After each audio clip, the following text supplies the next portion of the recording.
It's a special edition of Dave and Dujanovic, live from Spanish Fork High School. This is KSL in your community. Looking forward to speaking once again to the mayor of Spanish Fork. Dave, we were here in Spanish Fork last summer. It was like Memorial Day weekend, and we went live from the golf course. Yeah. Now there's that new proposal on Capitol Hill to make sure golf courses post all of their water use to a public website where we can all peruse it and see if they're staying in line with, I don't know, what others are using. Yeah, it's a little wild because obviously you look at a golf course and you think they're using a lot of water. Of course they're using a lot of water. We love golf. We love green fairways. But we have really not a great idea of how much water is being used. Spanish Fork Mayor Mike Mendenhall, good morning. Welcome to Spanish Fork. Welcome to Spanish Fork High. Yeah. Class of 98 product right here. What were you doing in 1998, Deb? Graduating High Just school like as well? you. Somewhere Just else? like you. Okay. Yeah. No, I was pregnant with my third child. Is that right? Wow. I was pregnant with my third child. Very good. I would have guessed you were graduating somewhere else. Oh, no. I was the class of 85 in a completely different state. But Okay. Thanks for bringing that up. Yeah. Spanish Fork Mayor Mike Mendenhall. Now I'm going to really hit you hard with some questions Okay. about the golf Bring it on. The golf course. Yes. When we were at the golf course here was Spanish Oaks. Yep, Is that where the we're Oaks at Spanish Fork. The Oaks at Spanish Fork. Yep. Okay. You would talk to us about how much water you were saving because of devices you'd implemented at the golf course there. Just 30 seconds of a refresh on what you guys have done. Yeah, there. millions of gallons of water being saved at our golf course. And the reason why is because we invested the public's money, millions of dollars, into upgrading our sprinkler system at the golf course. So now our greenskeeper can turn on an individual sprinkler at the golf course from the push of an iPad, right? Before that, you had to turn on many zones of sprinklers to water parts that were dry. But now you can spot water. It's also a secondary irrigation, so this obviously isn't culinary water that we're putting on the golf course. Our secondary irrigation has been in place for 23 years in Spanish Fork. The whole council was voted out when they did that. Because it was a big infrastructure lift as well. But we're leading the state in the example of doing that. That's why you have the legislature passing bills now mandating that. But I'm very confident you would see our golf course, and it's in a tough part. It's in a canyon where the wind blows every single morning, right, and every night. And so it's being strategic about that water, not losing it to evaporation in the wind or the sun. So, well, that's part of what is so fascinating. Every golf course, every location is different because it actually makes more sense to water in the day when the wind's not blowing than early in the morning. And that's not typically the case, but in this specific case, you might be wondering, why in the world are they watering at noon? You're right. And sometimes that happens, but you'll see a very intentional reason for us doing that at the Oaks from now on, where it might only be one sprinkler spraying, right? And before, man, it had to be half the hole, right? Yeah. And so same with our residents. Our residents know exactly how much water they're using because of the systems we have in place. They're paying for every single gallon of water they use on their lawns in Spanish Fork, and that's because of the grant systems that were in place to get smart water measurements. That's something that is very unique to Spanish Fork, where you have secondary water, but you're paying for it every gallon, and you don't have limits, if I remember right. Like you can use as much as you want, just be prepared. You're going to pay for every gallon that you use. And you know what the result is? The last 2 driest years that we've had in history, our water consumption has come down in Spanish Fork. So you can measure that in Spanish Fork. There's not, yes, you pay one part of your water bill is a flat fee, but then after that, it's every gallon you want to put on your lawn. And that can be expensive if you want it that green. And so you're seeing us self-regulating that as consumers and residents and saying and being smarter about it, when we water, how much we water, and everything else. Spanish Fork Mayor Mike Mendenhall with us live at Spanish Fork High School as we take KSL radio back into our communities. There's a proposal, Mayor, on Capitol Hill, House Bill 188. It would require golf courses to share and report their water use online to a public website. For or against it? Yeah, I haven't studied that bill. This is the first time I'm hearing about that. I'm encouraged of what we've got in place now at the Oaks. to be able to say, yeah, here, we can tell you what we're doing. And I guarantee you, man, a politician saying I guarantee, that's pretty scary.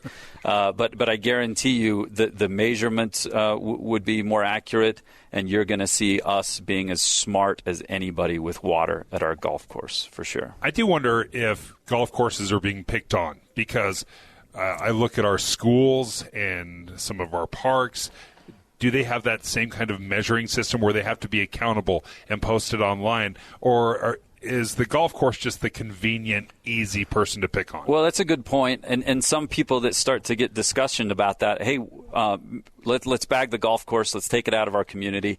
Obviously, I wouldn't advocate for that, because we could walk over to the gym and I'd show you the class of 98 state championship trophy of our golf team that I was a part of, 97 and 98, by the way, back to back. So I've loved golf for a long time. What are you going to do if you take away that golf course? What's going to go there? More homes. More homes. What are they going to do? Yeah. Lots of water. They're going to water their grass. Right. You know, so how much trade-off would you be, and how excited would the residents of Spanish Fork be? Hey, there's nowhere to play golf anymore in Spanish Fork, but we added we have townhomes. 200 new townhomes. Yeah, they'd be really excited. Well, I say for the people who are advocating that, all you have to do is look to my age group, 55 and over, and say, what do you want your parents to be doing during the summer months? If they don't have the means to travel all over the world, or they don't, Right. this golf, it's in their community. It gets you out in the afternoon. It's always helped, honestly, me with my anxiety. And I don't think about anything else when I'm out on the golf course. I put my phone away, usually, and I'm just looking for the golf balls in the weeds. That's Amen. all I'm doing. If I can, there is a physical and mental health feels aspect good. to that game. It feels good, man. That I can tell you is a good thing. You can swing really hard, and then go searching for golf balls.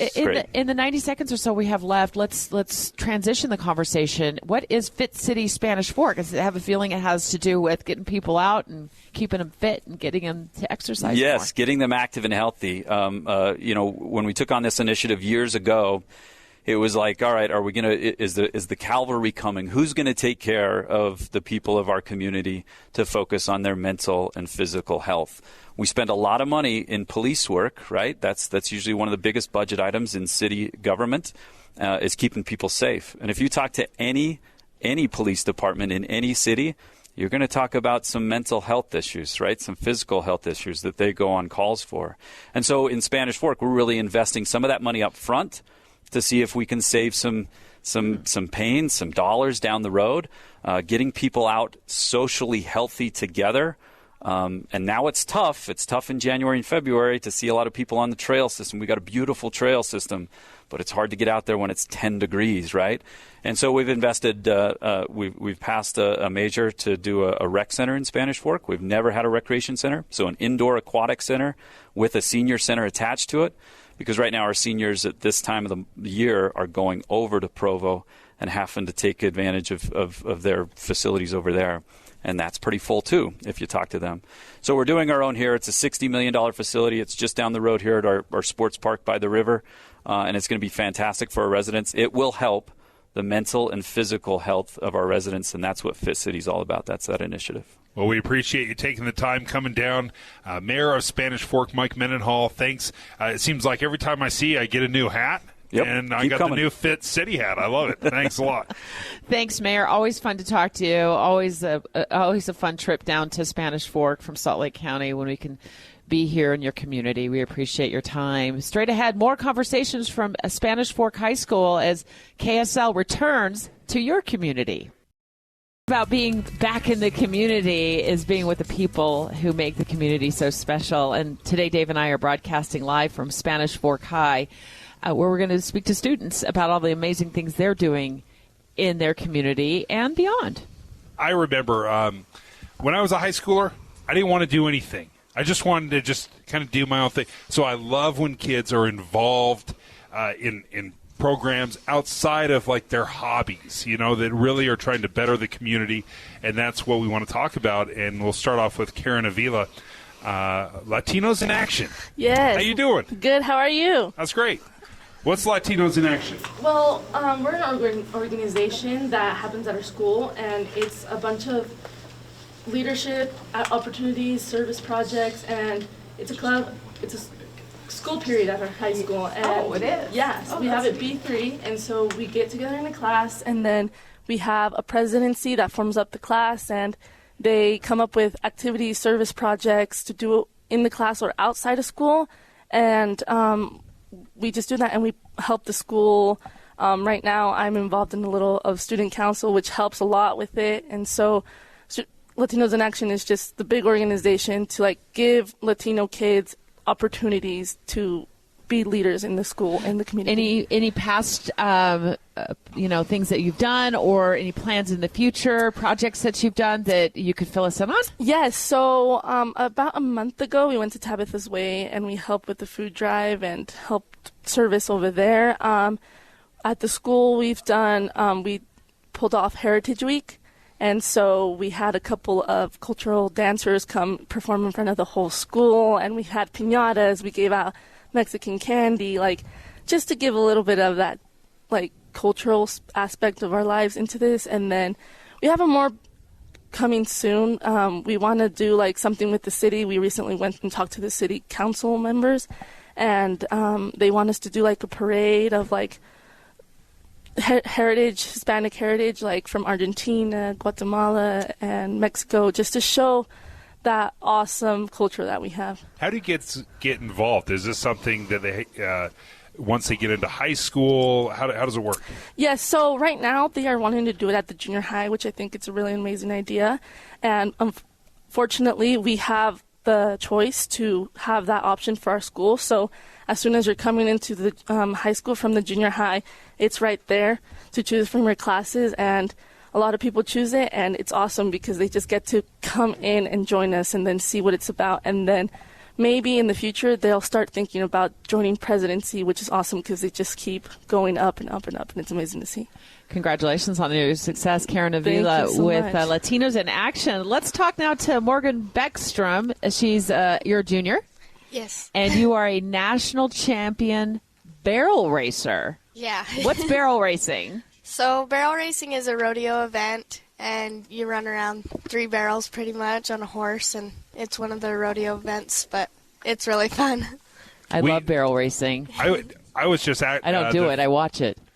I love rodeos, number one. Yeah, they're just so outstanding. Fun. In fact, I came to the Spanish Fork Rodeo this summer during Fiesta Days. Yeah. So I don't know if you competed in it. I may have watched you. Well, my aunt and sister did. Yes. Yeah, my aunt ended up winning it, Spanish Forks Rodeo, so we had a good I totally week. So your family. Yeah, 100%. This is great. How does one become a national champion barrel racer, Morgan? It's a lot of hard work. I high school rodeo, and I go to all the high school rodeos all year long, and we have a little break right now, but they're going to start back up in April, and we go and you earn points from them for like how good you do, and then you go to state finals, and at state finals you have to be in the top 4 in each event to go to nationals, and then at nationals it pretty much just starts all over, and you compete for that national title. How do you get involved if, say, for example, I guess in my mind I build it up, I think, well, I've got to own a horse. Yeah. I've got to have, a cowboy father or mother that used to barrel race. Is there any way that someone that doesn't have a horse can get involved in this? How does it work? I think somebody that don't really, if they really want to do it, I think they can get into it. My whole family rodeoed and stuff, so I got into it pretty easy, and I have a good support system and everything, so it was pretty good for me. You ever recruited one of your friends? You're like, you got to try this. Sometimes. I tell them this is pretty much my life. What's the next step for you? So when I graduate, I want a pro rodeo and go pro like my aunt and sister. Wow. But, yeah, it's exciting. You're in 11th grade right now at Spanish Fork High, so you graduate in about a year and a half from now? Yeah. And then you'd go on the pro circuit? Yeah. Well, congratulations. Thanks. We'll come back and get your autograph. No, we get it now, and then we sell it when she gets super popular. Morgan, congratulations on all your Thank success. You so much. So fun to talk to you. Let's chat now with Student Body President Sydney Smith. Good morning. Good morning. How are you guys? We're good. Thanks for having us here. Yes, thank you. What projects has the student council been up to? So we are preparing for our HFAN event right now. That's going to be in March, and it's basically called Heroes for a Night. That is a big event we've been doing for quite a long time, and it's basically where we're helping out different organizations by raising money for them just this night from 7 to 2 a.m.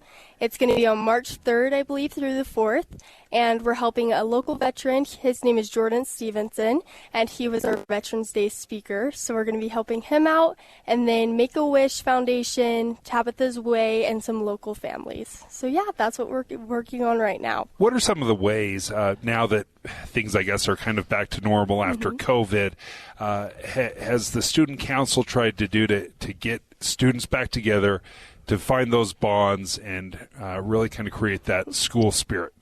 Yeah, so we try and do a Wednesday activity actually every week. I feel like that's something that's really connected a lot of students, and just making sure that we can get students as involved and just coming to activities and events like sporting events, drama productions, just all of that. I feel like student involvement has been super good. With our Wednesday activities specifically, we try and do something different every week, so it could be like a basketball tournament, dodgeball, or something more fun where we pass out sodas in the hallways and just try and invite as many people as we can to participate in those. Best thing about Spanish Fork High? Ooh, I would Give say... us your best pitch. Oh, I would definitely say the traditions, the teachers, our administrators, just all of the faculty. I feel like they help us so much as we go about just learning and different things like that. But yeah, definitely the traditions are super fun as we ring the bell. We do that after each of our wins, or like, I think we had, when drama won state, they even went out and rang the bell, and that's just so uniting as our school wins something. We're able to just go and ring that, and it's just a part of our tradition. So I love that. It's super great. Sydney Smith, thank you for joining us, student body president here at Spanish Fork High School. Go Dons. Thanks. Thank you. We are live from Spanish Fork High School all day today. Tim was here earlier today broadcasting live. Spanish Fork High School, obviously in Spanish Fork. We talked to the mayor earlier of Spanish Fork, also the mayor of Vineyard, on the growth here. And Spanish Fork High School is absorbing some of that growth. They are, in fact, building a new school to help accommodate some of the growth here. But also really proud of some of the accomplishments they've made here, including the amount of concurrent enrollment that goes on with colleges so the kids could graduate. Some of them, I'm sure, are graduating already with their associate's degree. So often we talk about how expensive it is to go to college. How do we take care of this? And how do we make it more affordable? The thing that just stares you in the face is high schools are doing it right now. If you take AP programs, if you do concurrent enrollment, you can get so much college credit and save yourself thousands and thousands of dollars. Lana Hiskey is with the Nebo School District. How much money did parents save last year because of concurrent enrollment, or over the course of a couple of years? We're excited to report that they... Let's put that microphone up to your face. There we go, up to your mouth. Here we go. Let's get that right there, Lana. There you go. Go ahead. We're excited to report that we saved our parents over $10 million by taking AP and concurrent enrollment classes. That was just this past year. The year before, $9 million. So we hope parents and students are taking advantage of that. And as you said, the associate's degree, we actually have an advanced learning center, and they offer a lot of those types of classes and college credit with UVU. We offer like aviation. They have a flight simulator there. We offer robotics and medical science classes. So it's pretty exciting. If students want it, they can have it. Do students speak to the counselors about enrolling in concurrent enrollment? Yes. In fact, each of our 5 high schools have counselors that they let them know that these classes are available in their own high school as well as the Advanced Learning Center. You've had incredible success with scholarships in this district as well for kids. That's the exciting part. We had just this past graduation, $28.6 million in scholarships for our students. That's, again, over 5 high schools. That's amazing. You have a huge graduation rate, too. We do. Yeah. I mean, I'm looking at the number here. 93%. Almost 94% graduate. Almost 94, and the state's 88. And so we're just thrilled. We really do equate that to parental involvement and the partnership we have with parents, but especially our teachers and administration. you can go into any of our high schools and see the love, the caring from our teachers and staff. Matt Christensen, the principal at Spanish Fork High School. Good morning. Thanks for having us in today. Good morning. You're building a new school. Yes, we're in the thick of it. It'll be completed in the fall of 24. Okay, so you got about a year and a half. Did you outgrow the space, or is this building just so old it was time for a new building? Little of both. One neat thing with Nebo, Lana's here representing as well, but we are building our school this year. Payson High will be rebuilding, and then Springville the following year, so just one after the other. Yeah. What do you need? What does a new high school look like? Oh, my goodness. This is so exciting. I want to take you on a tour over there, but we had Andy on this morning with Tim. He's our drama teacher, and you walk in, and one of the fun features you walk into is the auditorium. It's a double-decker. I think I just picture our community members coming in. We often have our community schools in and our different events, and seeing them in the auditorium, it's exciting. The facilities, athletic facilities, are phenomenal. We have 2 full-size gyms, so that takes out the Title IX problems that you do have at high schools. You have your main gym and then your auxiliary gyms. We're building, Nebo School District's building 2 full-size gyms, so we just have, it's just equal for everybody, and we're excited about that. And and there's a big track that will go around those. The weight room will be state-of-the-art, so we're really excited for the opportunity for our students. Matt Christensen is the principal at Spanish Fork High School. You set up shop for us out here today in the foyer. We appreciate that. We've been here since the wee hours of the morning. You're broadcasting live with Tim, who was here this morning. Let's talk about the concurrent enrollment component that Lana was just discussing. How many students do you have enrolled in those types of programs, Principal? Yeah, so we have, you would be surprised how many kids actually do take it. So last year we had, I think we had almost 200 students were involved in some type of advanced course, and which credits were like 600 credits, that's a lot of kids are taking advantage of that. So district-wide, 80% of our students actually take either concurrent enrollment or an AP class. Do they pay for 80%. that? Do they pay a fee for that? Yes, but it's small. It's like $50, right? I mean, it's a lot cheaper my kids than going have done to that. college. It was very affordable. It's been so long. I know I had my kids doing that too, but I can't remember how much it was. Yeah, here we're paying $35. So you sign up concurrent enrollment, $35, and you take a course, and it helps with. So that's a we great about way. You always complain about the cost of college, Dave. All the time. And that's a great way to save a ton of money. Yeah, my kids did that. They obviously smaller classes. If you go to a college, you're going to have much larger classes. And I thought, take absolute advantage of these high school programs that are offered, and they had great experiences. So many schools are struggling to keep teachers around these days.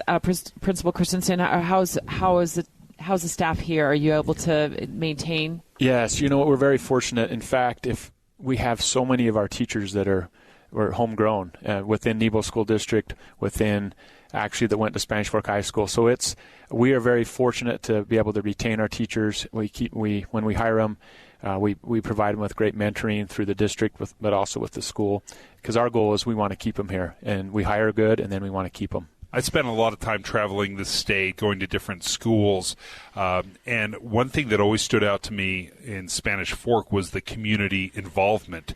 You guys have a reputation for that, for having not just people supporting, but the businesses, local communities coming in and supporting not just your sports teams, but drama and extracurriculars all over the place. Absolutely, and Lana can talk to this too, but Spanish Fork has, I think, around 44,000 people now, so we're starting to grow, but we still have that small town feel, and you're exactly right. Our community members, our stakeholders, the businesses, Lana's part of a foundation. She could probably chat about that as well, but my goodness, we have such support from our local businesses. So Matt is homegrown. He graduated here from Spanish Fork High. The mayor that we just had on graduated from here. I taught here. 2 of my students graduated from here. I was at a banquet last night that was the chamber banquet, and all kinds of educators and those that had graduated from Spanish Fork High were mentioned, and they even brought it up and how proud they were to be a Don. It was really a neat night. Well, we appreciate you two joining us. Lena Hiskey with the Nebo School District, Matt Christensen, the principal here at Spanish Fork High School. Thank you so much for joining us and allowing us to spend a few hours with you. Usually when we talk about the Safe UT app, which is free to download, we're talking about it in the context of someone who's having a mental health crisis and can use that app to access free mental health therapy in the moment. Yeah, we've had a lot of conversations and really seen, and we've used it. You know, we've gone on and navigated it, looked at it ourselves. It's very friendly, very easy to use. And one of the things I love about it is that's how kids communicate, right? They communicate through their phones, through chats, through apps like that. Very comfortable way for kids to use. I was proud of this 14-year-old girl who last weekend in Utah was she was walking along, and according to police, a guy pulls up in a car, and officer tries to lure her in the car with using food and alcohol, and she refuses, and then somehow muscles her into the car. Well, she thinks in the moment to download the Safe UT app and communicate that she has been taken against her will and she needs help. She uses this app. Now, this happened up in Salt Lake County, but I mean, this is an amazing, this girl that she thought in the moment to download the Safe UT app. Your kids are using it as well here at the high school. Do you have classes to teach them about it so they feel comfortable using it? Well, yes, and by the way, that story is incredible. Isn't it amazing? As I'm hearing that, I'm like, oh my goodness, what a brave young lady, and way to problem solve, right? So we do actually, and Coach Jensen can talk about this in just a moment when you talk to him too, but we do educate and we provide opportunities for our students at assemblies, opening, when we have Freshman Day, we'll invite all the freshmen down, introduce them to our school and do a registration process, but we also talk about that. So we are doing that in events, and then we have a class where every sophomore will take that class, and that's something that you'll hear from Coach Jensen in just a few minutes, but we do. But what an incredible tool. Yeah. Not just for mental health use, but the kids are need that connection, right? I mean, they need somewhere to turn because they might not always feel comfortable turning to somebody at the school. And I see it firsthand. I get an alert on my phone whenever a tip comes through. So my admin team and our counseling team will get that tip, and we immediately jump on those. And yes, that firsthand experience where I've called a parent, or we've been able to grab the student, even if they're here on campus, and we can take immediate action. And so we are thankful for this piece of technology. Josh Jensen joins us right now, teacher of mental behavioral health here at Spanish Fork High School. Yeah, that's right. Thank you for joining us. I think one of the things that has surprised me about the Safe UT app is the buy-in from the students. Sometimes as parents, we think, hey, this is a great idea. The kids are absolutely... And then the kids don't think it's all that great of an idea. Have you been surprised at how much they have bought into the Safe UT app? Yeah, absolutely. I think not only just buying into that, but I think sometimes as parents, we feel like, oh, these things are gimmicky, and the kids maybe don't want us to look at them and say, oh, this kid enjoys it, because, right, like you look at teenagers and they don't want you to think they're having fun. They don't want you to think that anything as parents we do is correct. And so I think we look at these kids, but they internalize a lot more than we think they do. And especially with the Safe UT app and with mental health and even the lessons, some of the things I'm going over in my classroom, it's astonishing how much they're taking in, right? Even the kids that maybe you look and see like, oh man, I don't know if they're listening. I don't know if they're paying attention. Maybe they are on their phones. I've had plenty of kids come up to me afterwards and thank me for lessons that we've taught, things we've gone over, apps that we've given them. A toolbox is what we're trying to do in the class, is to give them a toolbox to be able to deal with these things. And the Safe UT app being one of those, a toolbox to say, how can we be as safe as we possibly can with technology, with the world that we're living in, with everything that's going on around us.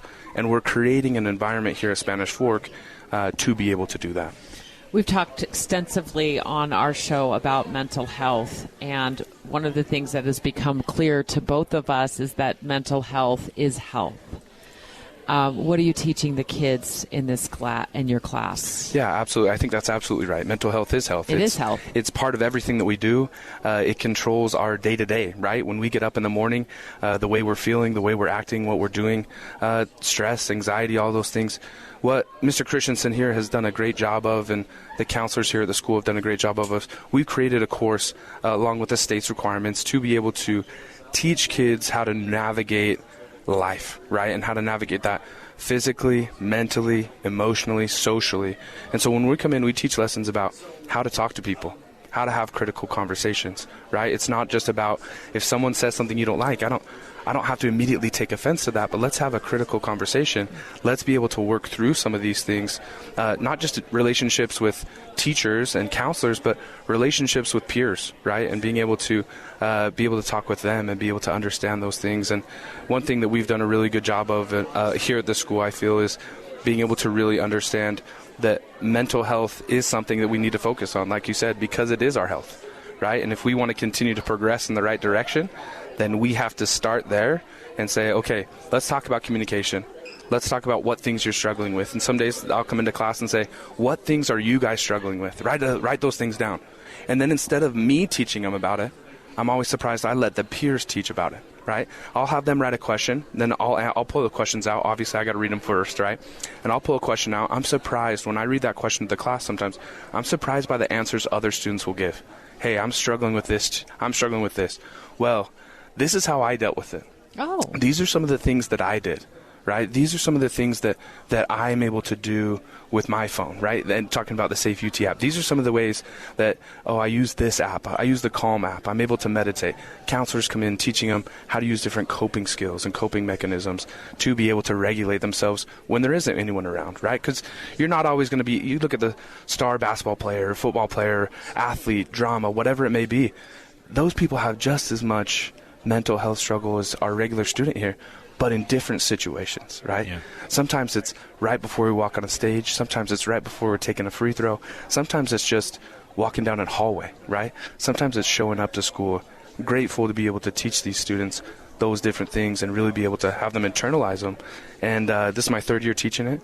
And I've been able to teach every single student currently that goes to Spanish Fork High School and be able to get to know them a little bit and really be able to help them with those little details in their life that are making a big difference. Josh Jensen, thank you for joining me, teacher of mental health, and we appreciate you taking the time. I know it's kind of this is a class that was not available when I was going to school. This is new, and this is the part of adaptive education that I love. Just in the 15 seconds or so, Principal Christensen, are parents on board with this? Because, like Dave said, our generation is like we were the gut it up and get through it generation. Yeah, exactly right. And yes, we actually, when we proposed this class, we hand-selected Josh. Obviously, you're talking with him. We know why. We know why. We figured out why. And we feel like putting him in front of every student it's a win every day.